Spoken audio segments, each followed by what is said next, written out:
निर्मला पद्माकर पाटे, बीड जिल्हा. जिल्हा. असं कंबर भरून यायची. चला येत नव्हतं तिला, उठता बसता येत नव्हतं, खूप त्रास व्हायचा. असं स्वयंपाक करू शकत नव्हती, खूप वेळ बसून उभा राहू शकत नव्हती, चालू शकत नव्हती. आणि परत बसून पण जास्त तिला असं त्रास होत होता. झोपायची शक्य, झोपूनच गप्पा मारली, तेवढी कंडिशन बेकारची.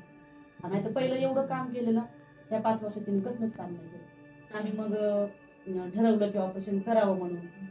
मग केलं आणि ऑपरेशन सक्सेस झाले आणि आम्हाला तुमचा रिझल्ट पण आवडला. ऑपरेशन करून आता 3 महिने झाले. 3 महिन्यामध्ये तिने बराच चांगला रिस्पॉन्स दिलाय. पूर्ण फिरतीये, हिंडतीये, चालतीये, आमच्या सोबत बसून जेवण पण करतीये. 1 तास कंटिन्यू चालू शकते. 90% क्लिअर झालंय म्हणायचं. मग आता थोडासा वेळच लागणार ना, व्यायाम वगैरे करून ती होईल कवर.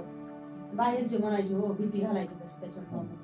मग तिनं अक्षरशः शेवटी ड्रेस आता चान्स घ्यायचाय, मी मरू नाही तर वाच, एवढं तिने ठरवलं होतं. जीवावर बेतून